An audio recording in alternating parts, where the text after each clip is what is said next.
Imaginez la scène, le palais le plus puissant d'Europe, 3000 courtisans qui retiennent leur souffle, et deux femmes face à face, dans un silence qui glace le sang. D'un côté, la reine de France, humiliée depuis 20 ans, effacée, invisible, traitée comme une ombre dans son propre château. De l'autre, la maîtresse du roi, éclatante, triomphante, celle qui règne vraiment sur Versailles et sur le cœur du roi Soleil. Pendant 2 décennies, la reine a tout accepté. Les humiliations publiques, les enfants illégitimes, les nuits solitaires pendant que son mari partait rejoindre une autre femme sous les yeux de tous. Mais ce jour-là, quelque chose bascule. La favorite commet une erreur, un geste de trop, un affront que même une reine brisée ne peut plus tolérer. Et pour la première fois en 20 ans, Marie-Thérèse d'Autriche sort de l'ombre. Elle convoque sa rivale. Et dans cette petite pièce de Versailles, elle va prononcer des mots qui vont ébranler tout le système du pouvoir absolu. Parce que ce qui se passe ce matin-là, personne ne l'a vu venir. Pas la favorite, pas le roi, pas la cour tout entière. Et ce que vous allez découvrir va vous révéler une vérité que l'histoire a longtemps cachée. Même dans le château le plus doré du monde, même face au roi le plus puissant d'Europe, il existe une force que personne ne peut briser, la dignité d'une femme qui refuse de disparaître. Alors, dites-moi en commentaire, d'où regardez-vous cette histoire aujourd'hui? De France, du Canada, de Belgique, de Suisse, ou d'ailleurs dans le monde francophone?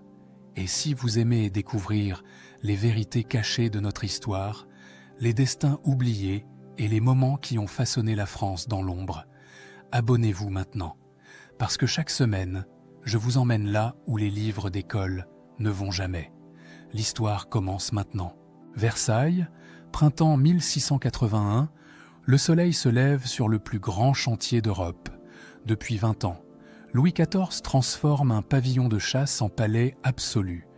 Les ouvriers travaillent jour et nuit. Les jardins s'étendent à perte de vue, dessinés au cordeau par le nôtre. Les bassins reflètent un ciel sans nuages.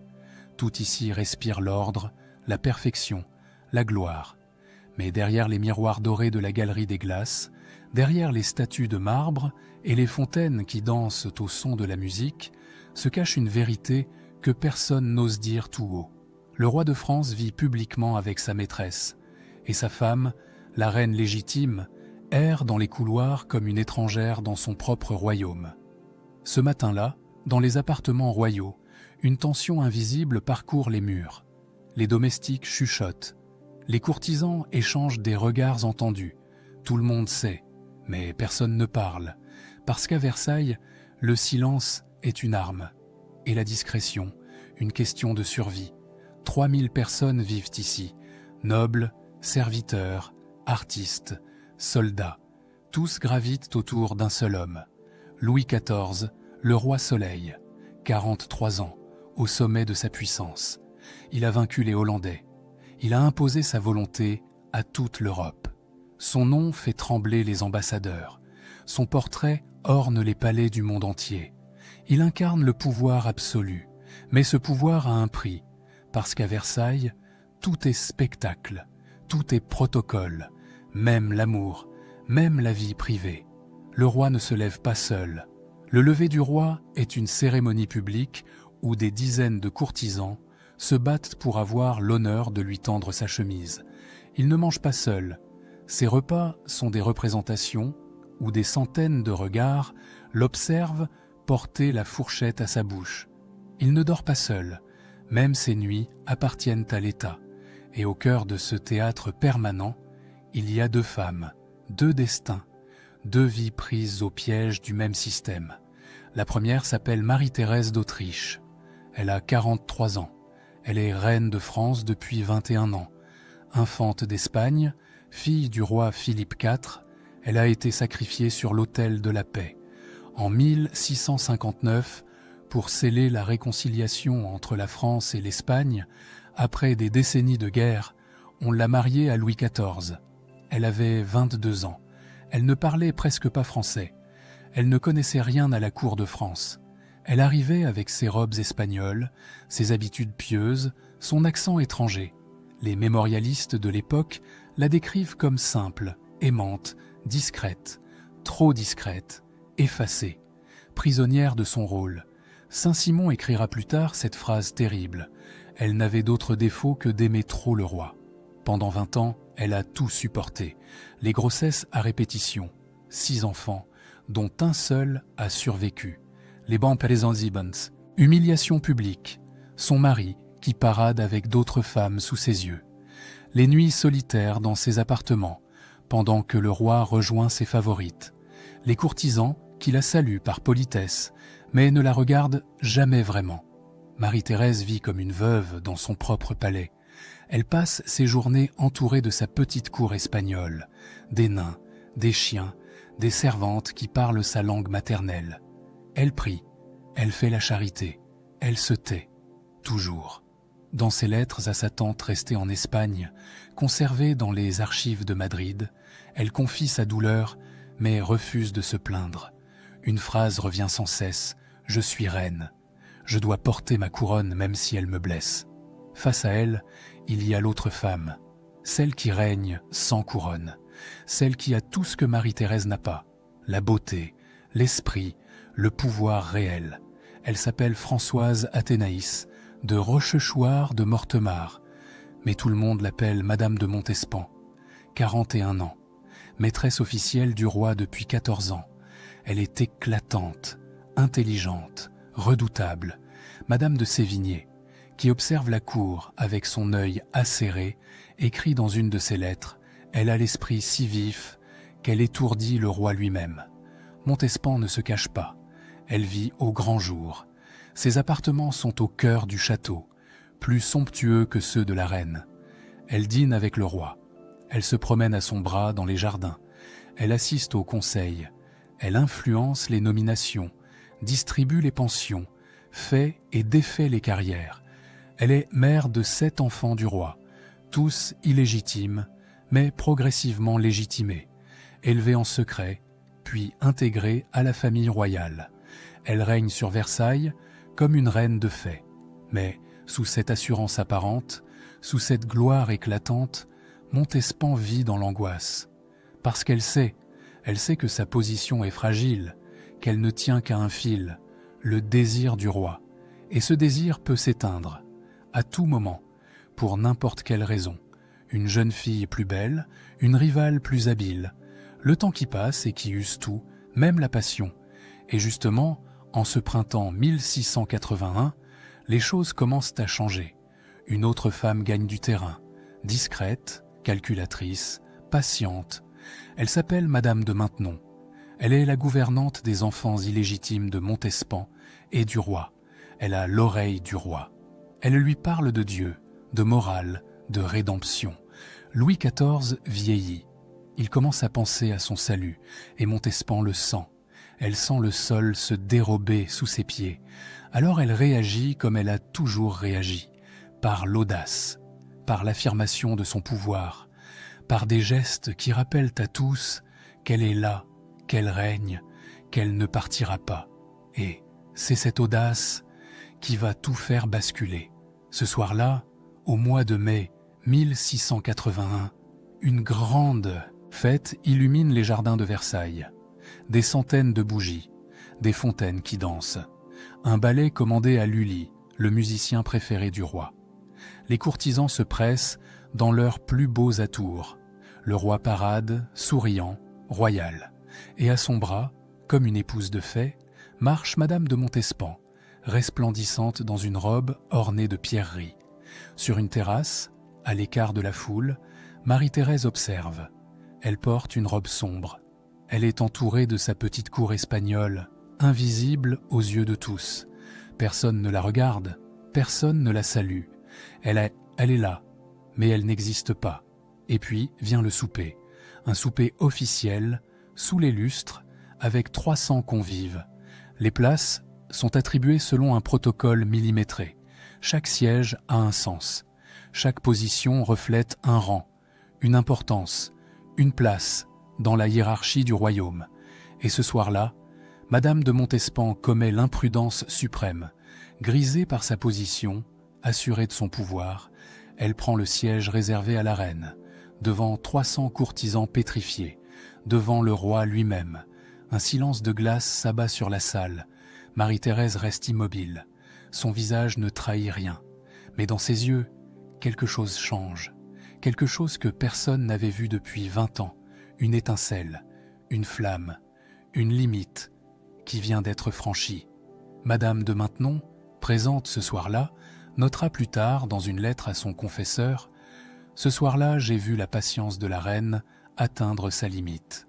Le lendemain matin, pour la première fois depuis des années, la reine Marie-Thérèse demande une audience privée avec Madame de Montespan.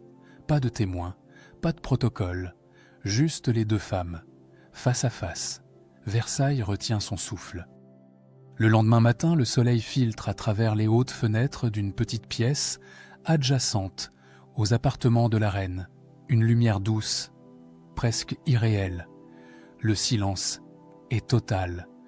Dehors, Versailles s'éveille dans son agitation habituelle. Les courtisans qui se pressent, les domestiques qui courent, les jardiniers qui taillent les haies au cordeau. Mais ici, dans cette pièce, le temps semble suspendu. Marie-Thérèse attend, debout, droite. Elle porte une robe sombre, sans ornement. Ses mains sont croisées devant elle. Son visage est calme. Mais ceux qui la connaissent savent lire ce calme. Ce n'est pas de la résignation, c'est de la détermination. La porte s'ouvre. Madame de Montespan entre. Le contraste est saisissant. Montespan porte une robe éclatante, brodée de fils d'or. Ses cheveux sont coiffés à la perfection.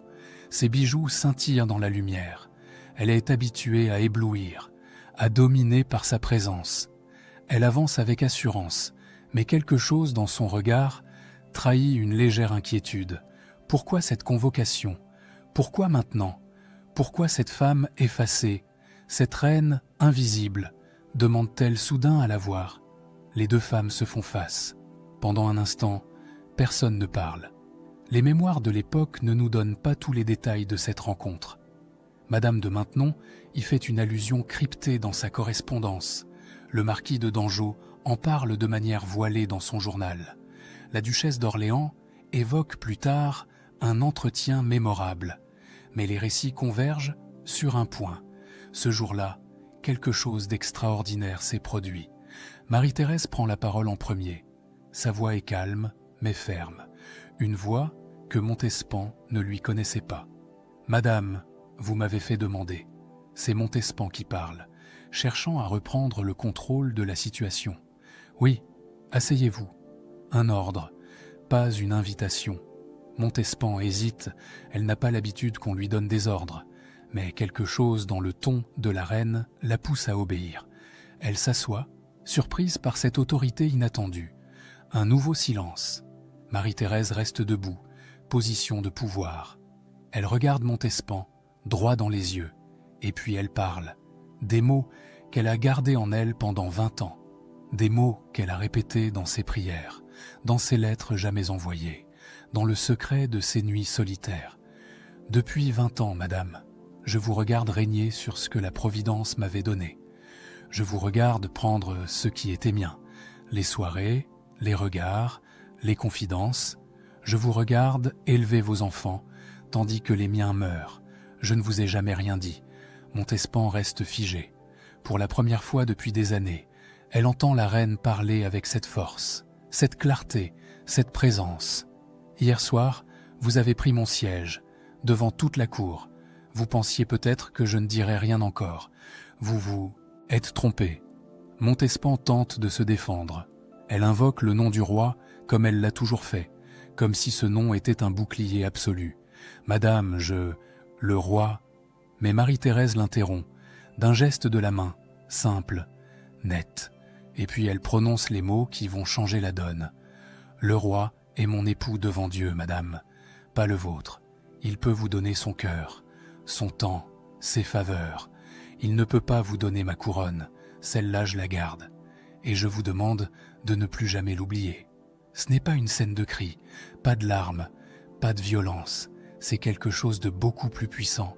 la dignité absolue, l'autorité morale, la légitimité qui ne se négocie pas, qui ne se prend pas, qui existe simplement par le poids de ce qu'elle représente. Pour la première fois depuis 14 ans, Montespan mesure la fragilité de sa position. Elle règne sur Versailles, oui. Elle a le cœur du roi, peut-être. Mais elle n'a pas ce que Marie-Thérèse possède et possédera toujours, le titre, le sacrement, la bénédiction de Dieu et de l'Église.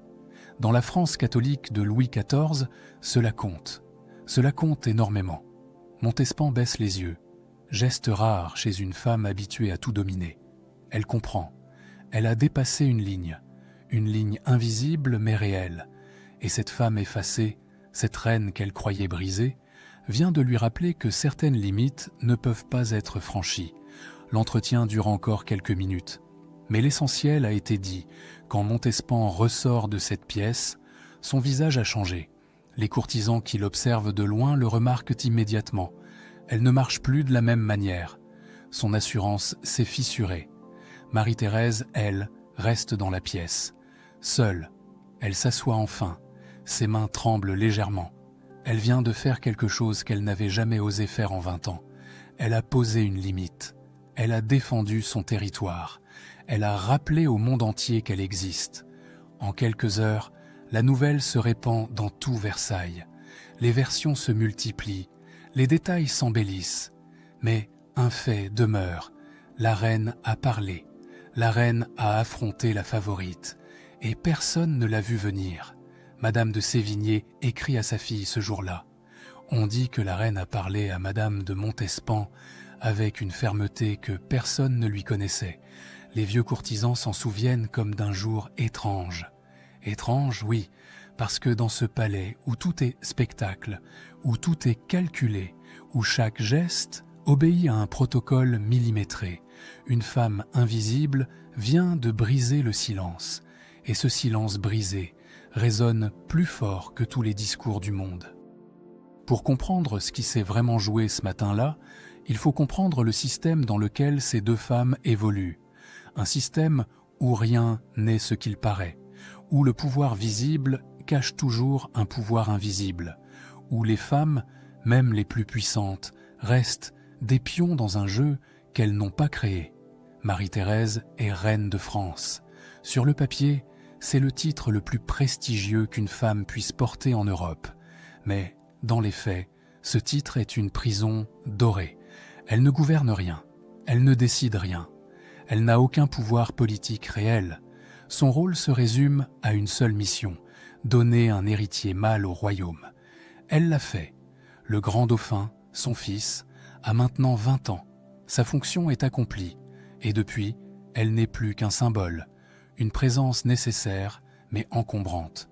Le mariage royal, à l'époque de Louis XIV, n'a rien à voir avec l'amour. C'est un traité diplomatique scellé par un sacrement. Marie-Thérèse a été choisie pour réconcilier la France et l'Espagne après des décennies de guerre.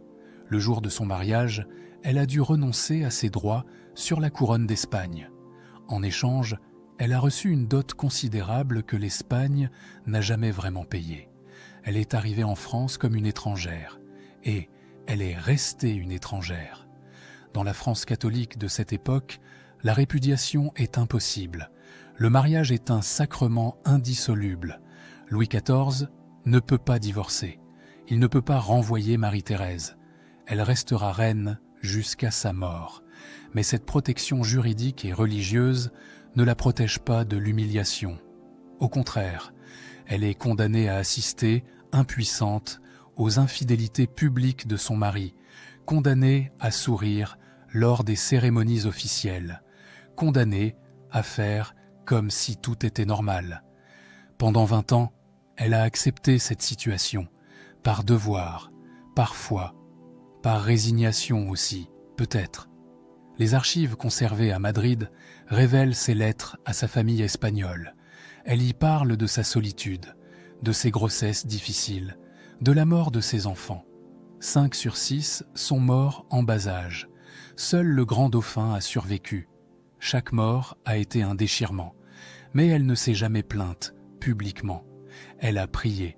Elle a fait des œuvres de charité. Elle a construit une image de sainteté face au scandale. Son seul pouvoir, c'est cette image, cette légitimité morale que personne ne peut lui enlever. Elle est l'épouse bénie par Dieu, la mère de l'héritier légitime. Et dans une société où la religion structure tout, cette légitimité compte. Même Louis XIV, avec tout son pouvoir absolu, ne peut pas l'ignorer complètement. Face à elle, Madame de Montespan incarne le pouvoir réel, mais fragile. Elle règne sur Versailles depuis 14 ans. Elle a l'oreille du roi. Elle influence les décisions. Elle distribue les faveurs. Les ambassadeurs, la courtisan, les artistes lui dédient leurs œuvres. Elle est mère de 7 enfants du roi, progressivement légitimés et intégrés à la famille royale. Certains portent même le titre de prince ou de princesse. Mais sous cette gloire apparente, Montespan vit dans l'angoisse permanente, parce qu'elle n'a aucune garantie, aucun contrat, aucun titre qui la protège. Elle ne tient que par le désir du roi, et ce désir peut s'éteindre à tout moment, sans prévenir, sans recours possible. Elle le sait mieux que quiconque. Elle a elle-même pris la place de la précédente favorite, Mademoiselle de la Vallière. Quand Louis XIV s'est lassé d'elle, elle a vu la Vallière être écartée progressivement, humiliée publiquement, puis finir au Carmel dans un couvent, où elle vit encore aujourd'hui dans la pénitence et la prière. Montespan sait que le même sort peut l'attendre. Et justement, en ce printemps 1681, les signes inquiétants se multiplient. Le roi vieillit, il a 43 ans, il commence à penser à son salut éternel, à sa place dans l'histoire, à ce que Dieu pensera de ses péchés. Madame de Maintenon, la gouvernante des enfants illégitimes, gagne du terrain. Elle est discrète, intelligente, pieuse. Elle parle au roi de morale, de rédemption, de dignité. Elle ne cherche pas à l'éblouir comme Montespan. Elle cherche à l'apaiser, à le rassurer. Et cela fonctionne. Montespan sent le danger. Elle réagit comme elle a toujours réagi, par l'audace, par l'affirmation de son pouvoir, par des gestes spectaculaires qui rappellent à tous qu'elle est là, qu'elle règne, qu'elle ne partira pas sans combattre. Mais il y a quelque chose qu'elle n'a pas prévu, quelque chose qu'elle a sous-estimé. La patience a des limites, et même les femmes les plus effacées, les plus silencieuses, les plus résignées, finissent par atteindre ces limites. Ce matin-là, dans cette petite pièce de Versailles, Montespan a découvert une vérité qu'elle ignorait. On peut prendre beaucoup de choses à une femme, son temps, son bonheur, son intimité, mais on ne peut pas lui prendre sa dignité, pas si elle refuse de la donner. Et Marie-Thérèse vient de refuser, pour la première fois en 20 ans, dans un geste simple, dans des mots calmes, sans violence, sans cri, juste une limite posée, une frontière tracée, un rappel que certaines choses ne se négocient pas. Louis XIV apprend rapidement ce qui s'est passé. Rien ne reste secret à Versailles. Il ne dit rien, il ne punit personne, il ne réprimande pas la reine. Ce silence est une réponse, un acquiescement tacite, une reconnaissance implicite que Marie-Thérèse était dans son droit. Montespan comprend le message. Pour la première fois depuis 14 ans, elle mesure la fragilité de sa position. Elle règne, oui, mais elle ne régnera pas éternellement. Dans les heures qui suivent de cette confrontation, Versailles devient une ruche bourdonnante de rumeurs. Les couloirs résonnent de chuchotements. Les courtisans se regroupent par petits cercles, échangeant ce qu'ils savent, ce qu'ils ont entendu, ce qu'ils imaginent. Parce qu'à Versailles, l'information est une monnaie. Et ce matin-là, tout le monde veut savoir ce qui s'est vraiment passé entre la reine et la favorite. Les versions se multiplient, s'embellissent, se déforment. Certains parlent d'une dispute violente, d'autres évoquent des larmes, d'autres encore inventent des dialogues dramatiques dignes d'une tragédie de Racine. Mais au-delà des exagérations, un fait demeure. La reine a brisé le silence. Et ce geste, aussi simple soit-il, change tout. Madame de Sévigné, l'observatrice la plus perspicace de la cour, écrit ce jour-là à sa fille, qui vit en Provence.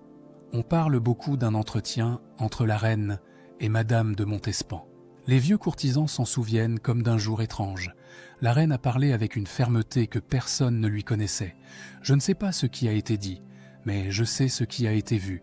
Madame de Montespan est ressortie de cet entretien avec un visage que je ne lui avais jamais vu. Ce visage, plusieurs témoins le décrivent. L'assurance habituelle a disparu. Le sourire éclatant s'est éteint. Montespan traverse les galeries sans parler à personne. Elle rentre dans ses appartements et n'en ressort pas de la journée.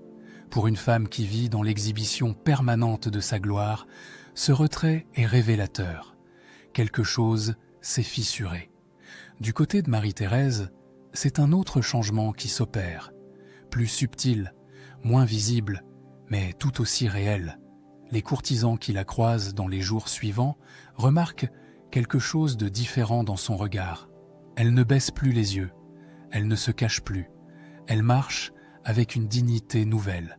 Pas de triomphe, pas d'arrogance, juste une présence retrouvée. Sa petite cour espagnole observe ce changement avec fierté.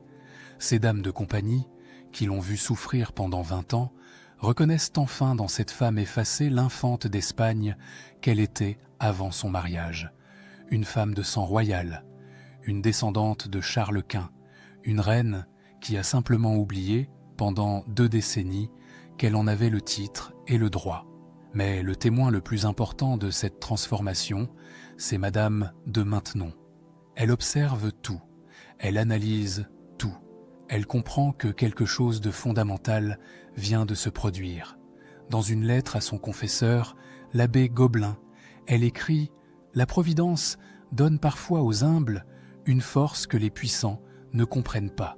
J'ai vu la reine se tenir debout face à celle qui l'humiliait depuis des années. Et j'ai compris que la vraie force ne vient pas du pouvoir qu'on affiche, mais de la dignité qu'on refuse de perdre. » Ces mots sont révélateurs. Madame de Maintenon pressent que l'ère de Montespan touche à sa fin. Elle voit dans ce geste de Marie-Thérèse un signe des temps. Le roi vieillit, il se tourne vers la religion, il cherche la respectabilité. Et une femme qui ose défier publiquement sa maîtresse, même avec des mots mesurés, rappelle au roi quelque chose qu'il préférait oublier, qu'il vit dans le péché, que sa relation avec Montespan est un scandale aux yeux de Dieu et de l'Église. Louis XIV ne dit rien publiquement, mais dans les semaines qui suivent, son comportement change. Il rend visite à la reine plus régulièrement, pas par amour. Il n'a jamais aimé Marie-Thérèse, mais par respect, par reconnaissance aussi peut-être. Elle n'a jamais créé de scandale, elle n'a jamais cherché à le contrarier. Elle a porté son fardeau en silence, et ce silence, finalement, pèse plus lourd que tous les éclats de Montespan. Le roi commence également à prendre ses distances avec sa favorite. Rien de brutal, rien de spectaculaire, juste une lente érosion, des visites moins fréquentes, des conversations plus courtes, des regards qui s'échappent. Montespan le sent. Elle essaie de réagir. Elle organise des fêtes somptueuses. Elle redouble de charme. Elle dépense des fortunes en robes, en bijoux, en spectacles. Mais rien n'y fait. Le temps a fait son œuvre. Et il y a autre chose. Quelque chose de plus sombre.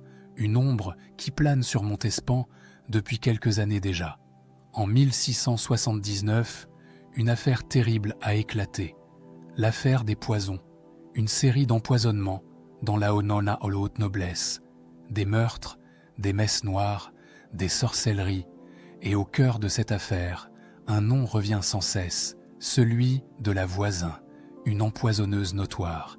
Les interrogatoires révèlent que Montespan a consulté cette femme à plusieurs reprises pour obtenir des filtres d'amour, des potions censées retenir le cœur du roi, peut-être même des poisons pour éliminer des rivales. Les preuves sont troublantes, suffisamment pour que Louis XIV ordonne la destruction de certains documents. Il protège Montespan d'un procès public, mais il ne peut pas effacer ce qu'il sait. Ce doute, cette salissure.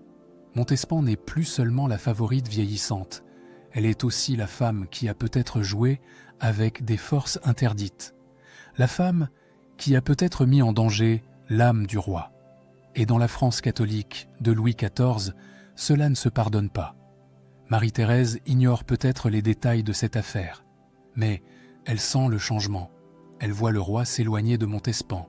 Elle voit sa rivale perdre progressivement son pouvoir. Et elle ne triomphe pas. Ce n'est pas dans sa nature. Elle continue sa vie comme avant. Ses prières, ses œuvres de charité, sa discrétion. Mais quelque chose a changé en elle. Une certitude retrouvée, une dignité reconquise. 2 ans passent, 2 années où l'équilibre fragile de Versailles continue de se transformer. Montespan perd progressivement son influence. Elle reste à la cour, mais dans l'ombre. Madame de Maintenon prend sa place, discrètement, méthodiquement. Le roi se tourne vers elle pour des conversations sérieuses, pour des conseils moraux, pour une forme de paix intérieure qu'il n'a jamais trouvée avec Montespan. Marie-Thérèse, elle, continue sa vie silencieuse. Elle a gagné une bataille, mais elle n'a pas gagné la guerre. Elle le sait. Elle a simplement posé une limite, rappelé son existence, défendu sa dignité, et cela lui suffit. Puis vient l'été 1683. Le 30 juillet, la reine se plaint de douleurs au bras. Un abcès s'est formé. Les médecins interviennent, mais c'est trop tard. L'infection se propage. En quelques jours, son état se dégrade. Le 30 juillet au soir, Marie-Thérèse d'Autriche meurt à l'âge de 44 ans, après 23 ans de mariage. Louis XIV est à son chevet. Pour la première fois depuis des années, il pleure, devant témoins, sans retenue, et il prononce cette phrase que toute la cour répète immédiatement. « C'est la première peine qu'elle me donne ». Ces mots sont terribles dans leur sincérité, parce qu'ils révèlent tout. Marie-Thérèse n'a jamais causé de problème, elle n'a jamais protesté. Elle n'a jamais créé de scandale, elle a tout accepté. Et le roi, dans sa douleur soudaine, réalise ce qu'il a perdu. Pas une grande passion, pas une âme sœur, mais une présence loyale, une femme qui l'a aimé sans condition pendant 23 ans, une reine qui a porté sa couronne avec dignité, malgré l'humiliation permanente. Les courtisans sont choqués par les larmes du roi. Louis XIV ne pleure jamais en public, mais ce jour-là, quelque chose se brise en lui. La culpabilité peut-être, le regret de n'avoir jamais vraiment regardé cette femme qui partageait sa vie, le poids de toutes ces années où il l'a traitée comme un meuble du palais. Dans les effets personnels de Marie-Thérèse, on trouve des lettres jamais envoyées, adressées à sa famille en Espagne, à sa tante, à sa sœur, des lettres où elle raconte sa vie, sa solitude, ses grossesses, la mort de ses enfants, les humiliations. Et dans chacune de ces lettres, la même phrase revient « Mais je pardonne, parce que c'est mon devoir, parce que je suis reine. » Elle a tout pardonné, jusqu'au bout, même ce qu'elle n'aurait jamais dû accepter. 3 mois après la mort de Marie-Thérèse, Louis XIV épouse secrètement Madame de Maintenon, un mariage privé, sans faste, sans annonce officielle. Maintenon ne sera jamais reine. Elle n'aura jamais le titre. Mais elle aura le roi jusqu'à la fin de sa vie. Et sous son influence, Louis XIV change. Il devient plus pieux, plus sérieux. Il renonce aux favorites publiques. Il se tourne vers Dieu. Montespan, elle, est définitivement écartée. Elle quitte Versailles en 1691. Elle se retire dans un couvent. Elle consacre le reste de sa vie à la prière, à la charité, à la pénitence. Elle vit encore 24 ans dans cette retraite austère. L'ironie est terrible. Elle finit exactement comme Marie-Thérèse avait vécu, dans l'effacement, dans la prière, dans la recherche du pardon divin. Aujourd'hui, quand les touristes visitent Versailles, ils admirent les ors, les miroirs, les jardins parfaits. Ils écoutent les histoires du roi Soleil, de sa gloire, de sa puissance absolue. Mais personne ne parle de Marie-Thérèse, personne ne montre ses appartements, personne ne raconte son histoire. Et pourtant, ce matin de printemps 1681, dans cette petite pièce oubliée, elle a fait quelque chose que même le roi le plus puissant du monde ne pouvait pas faire. Elle a choisi sa dignité. Elle a tracé une limite, elle a dit non, pas avec violence, pas avec éclat, mais avec une fermeté tranquille, qui a ébranlé tout le système. Parce que derrière chaque grande histoire, il y a des histoires humaines, des femmes prises au piège de leur époque, des vies sacrifiées sur l'autel de la raison d'État, des dignités brisées, puis reconstruites dans le silence. Marie-Thérèse d'Autriche n'était pas une grande reine. Elle n'a pas régné, elle n'a pas brillé, elle n'a pas marqué l'histoire par ses décisions ou ses conquêtes. Mais ce jour-là, elle a fait quelque chose de plus difficile encore. Elle a existé. Elle a refusé de disparaître complètement. Elle a rappelé au monde qu'elle était là, qu'elle comptait, qu'elle méritait le respect. Et peut-être que c'est cela, le vrai courage, non pas celui qui s'affiche dans les victoires et les portraits officiels, mais celui qui se tient debout, silencieux, inébranlable, même quand personne ne regarde, même quand le monde entier vous a oublié, même quand votre propre mari vous traite comme une ombre. La reine est morte 2 ans après cette confrontation. Le roi a pleuré. La favorite a été oubliée. Mais ce moment, ce face-à-face entre 2 femmes que tout opposait, résonne encore aujourd'hui comme un rappel. Un rappel que la dignité humaine ne se négocie pas, qu'elle existe même dans les palais les plus dorés, même face aux rois les plus puissants, même dans les vies les plus effacées. Marie-Thérèse d'Autriche a vécu dans l'ombre, mais ce matin-là, pendant quelques minutes, elle a été lumière. Et cette lumière, personne ne pourra jamais l'éteindre.